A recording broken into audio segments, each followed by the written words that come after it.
Hi, my name is Shelby Norris, and here are my 3 audience members here, and then I have 2 more right over here.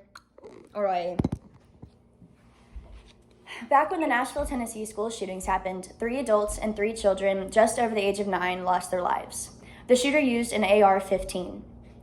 Do you have any idea what an AR-15 would do to a little child just age 9? Well, according to ABC News, article titled "Why Semi-Automatic Rifles Like These Used in the Nashville Shootings Can Cause So Much Damage." It says that a 9mm handgun has the muzzle energy of 300 foot-pounds of force, while an AR-15 has 1,300 foot-pounds of force. This is a large difference, and I know that it's very hard to talk about, and it might be very uncomfortable, but this is the reality that we live in. So I urge you to take your uncomfortability and put it towards banning these assault-style weapons and getting them off of our streets. Allowing anyone the ability to access guns like this is a terrifying thought. Not only are we able, these people in this room and everyone able to buy these guns legally, but we are also students, meaning we are potential victims to the tragedies that have happened in America that happen far too often. As a student and a citizen of the United States, I urge you and believe that it's time to make a change. I do want to preface that I do not believe in strict gun control laws, and that I do believe that each American does have the ability to get a weapon to protect themselves and even to hunt. But I don't think it's necessary to have a gun of this force and this powerful to be used in everyday life or even just to own. So in order to persuade you, I will first explain the importance of why this is a problem. Second, I will give ways that we can fix this and what will happen if we are able to fix this. Before I get into it, I want to express what I think about the Second Amendment. I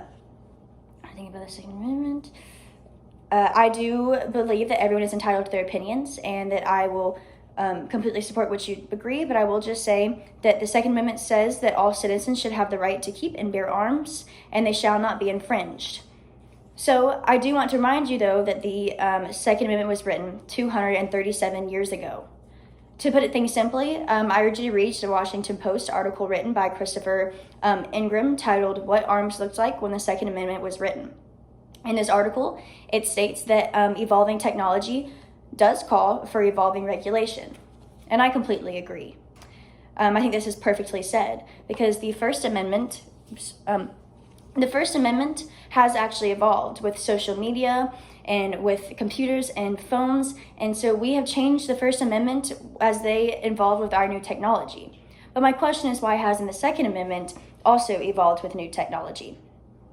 To raise light on the importance of this situation, I first want to ask you a question. In what kind of situation do you believe you'll need an AR-15?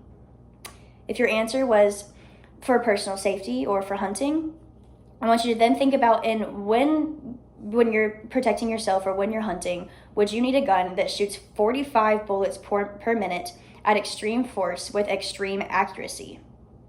I do not believe that that's necessary whatsoever due to the fact that handguns and shotguns are accessible and will get the job done. This is not a gun for safety. This is a gun used for destruction. And since it's for destruction, that is why most shooters in recent events have been reaching for an AR-15. Now, I believe that this is a reason to join the movement and join this fight. But if you are going to join this movement, I want you to know that there is a plan, and that if we are going to do this, we cannot be all bark and no bite. So the first thing I urge you to do is to do your research. I want you to decide whether you actually do stand with us, because if you're going to stand, I want you to stand tall. Next, once you have your decision, I want you to take action. To take action, there's different websites. For example, like everytown.org/action/ has various ways that you can immediately take action. For example, you can donate to end gun violence. You can also join local student action groups, or you can also volunteer alongside them in your community. I also urge you to vote. I urge you to vote in what you believe in, and know that you are not the only one voting. Everytown.org/solutions/ says that 10 states already in the United States have voted to prohibit these assault rifles.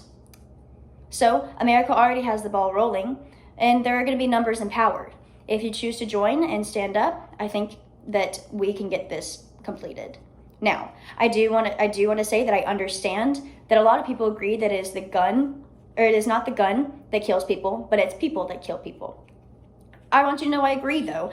And according to the National Institution of Justice, they published an article in February of 2022 stating that, in summary, the vast majority of people who commit public mass shootings were troubled and had mental illness. So this is correct. But then I want to circle back to, why would you give a ticking time bomb a machine of such fatality? It is a known fact that when ARs are used in mass shootings, that the fatality rates skyrocket. But I want you to know that there is also hope. If we do succeed in this mission, there is a 70%, there will be a drop in 70% fewer mass shootings.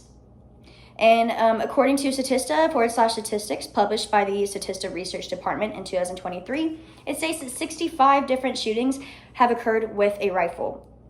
And we have the power to minimize this. If we're able to vote and take action, we can at least lower these shootings by 65. While that may not sound very much, because we do deal with this quite often, 65 means at least 65 lives saved. So, my fellow students, I urge you to do your research, to cast your votes, to raise your voice, and to prohibit these laws, and to create a safer and more civil country. As the next generation, it is our job to stand up and do something. Thank you so much. All right, here is my audience again. Hello. Okay.